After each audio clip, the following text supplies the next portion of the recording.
Dadaji, please horror nun ki No horror Dadaji, ghost या No demon Dadaji, की sir, horror horror story. house की story. ठीक है बच्चों, मैं तुम्हें आज की हॉरर स्टोरी सुनाता हूँ, मगर तुम लोग प्रॉमिस करो इसके बाद तुम लोग सोते हुए डरोगे नहीं और ना ही बिस्तर में सूसू करोगे। तो बच्चों, मैं शुरू करता हूँ फिर आज की हॉरर स्टोरी। नोवा, डेविड और काय कजन्स थे और वेकेशंस पर अपने अंकल के घर आए हुए थे। वो लोग रात को अलग अलग गेम्स खेल रहे थे। वो बहुत मस्ती कर रहे थे कि अचानक उनको एक खौफनाक आवाज सुनाई दी। वो आवाज बहुत अजीब थी और बहुत दूर से आ रही थी। वो जानना चाहते थे कि ऐसी अजीब आवाज कहाँ से आ रही है, कहीं कोई मुसीबत में तो नहीं है। यही जानने के लिए वो घर से निकल पड़े। घर के पास ही खेतों के साथ एक जंगल था। वो उस जंगल में घुस गए। जंगल बहुत डरावना था। जंगल के शुरू में ही एक कब्रिस्तान था। वो उस कब्रिस्तान के अंदर एंटर हो गए।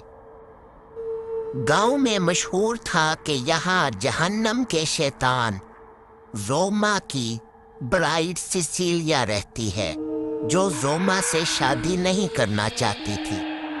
जोमा ने सिसिलिया को कत्ल कर दिया था और अब वो हर रात को कब्रिस्तान में आता है और सिसिलिया को कत्ल करता है ताकि सिसिलिया इसी कब्रिस्तान में कैद रहे। नोवा, डेविड और काय ने जब सिसिलिया को देखा तो उन्हें अपनी आंखों पर यकीन नहीं आया।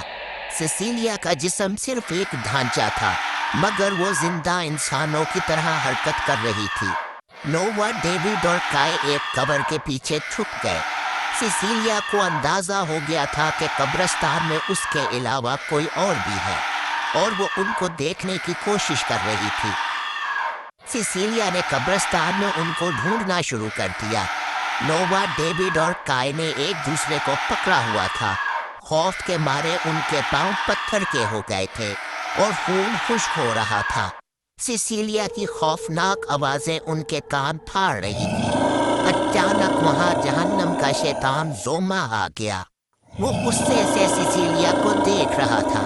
कुछ देर जोमा सिसिलिया को देखता रहा और फिर जोमा ने सिसिलिया की तरफ बढ़ना शुरू कर दिया। सिसिलिया ने भी जोमा की तरफ बढ़ना शुरू कर दिया।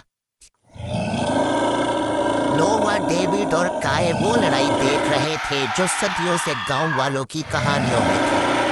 जोमा और सिसिलिया एक दूसरे के सामने खड़े हो गए। उनकी सदियों पुरानी दुश्मनी और नफरत का अंदाजा उनकी आवाजों से हो रहा था। वो दोनों एक दूसरे को कत्ल कर देना चाहते थे।